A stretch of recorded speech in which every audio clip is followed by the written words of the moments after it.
In the late 19th century, Victorian children had access to far fewer toys compared to today. Luxury items such as rocking horses, dollhouses, and Noah's Arks were exclusive to the wealthy, while elaborately dressed dolls were so expensive and delicate that children were often forbidden to play with them, with the average wage in 1900 being just £1 per week, equivalent to approximately £70 for .39 today, $98. Many toys were simply out of reach for most families. A well-crafted dollhouse could cost £1.12, about $160 today, making it a rare possession for ordinary working-class households.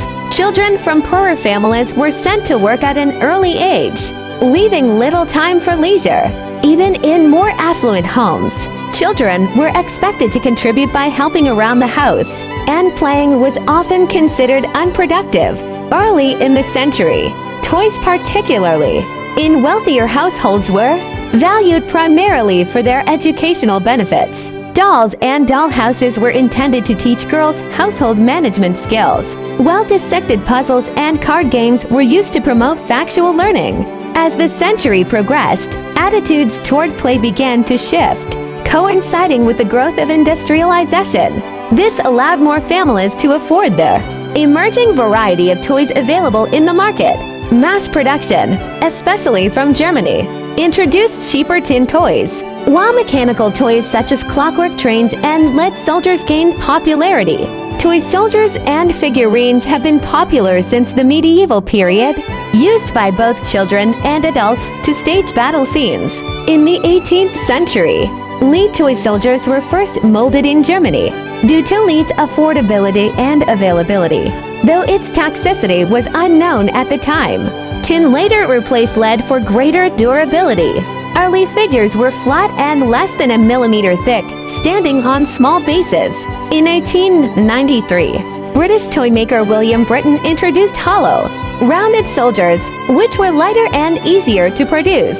These toys became highly popular, with many sold unpainted for children to customize. Automata were mechanical toys from the Victorian era that moved without batteries, using methods like pushing, pulling, clockwork, or elastic bands to create motion.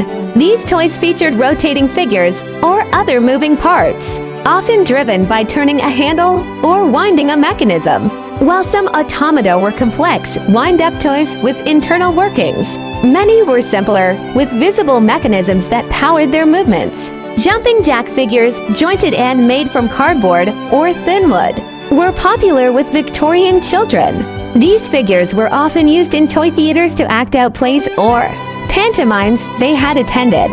Early English pantomimes featured characters like Harlequin, Columbine, Pantaloon, and the Clown, who were central to the harlequinade section of the performance. Toy theaters evolved from the tradition of cutting and collecting printed sheets of theatrical figures. Realistic toy bears were popular long before the iconic teddy bear made its debut in the early 20th century.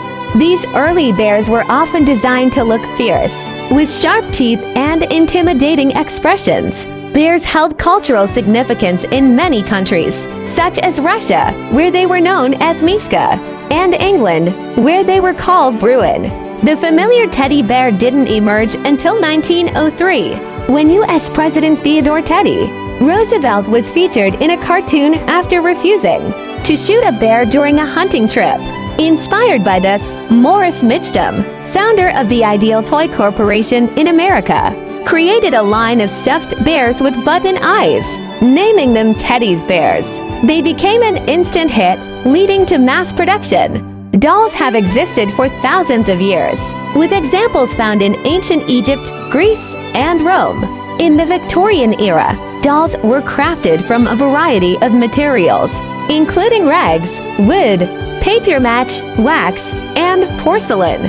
Porcelain dolls were often dressed in elaborate period clothing and were more for display than play.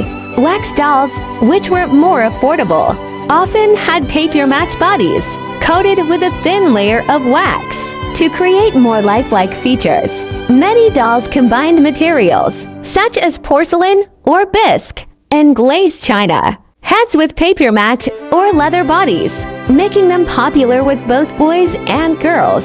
Victorian girls often made clothes for their dolls, as sewing was a common skill. Dolls' houses, which date back at least 500 years, saw a surge in popularity during the 19th century as the growing middle class sought high-quality toys for their children. These dollhouses featured intricately decorated interiors and furniture made from wood or tin. Please subscribe this channel.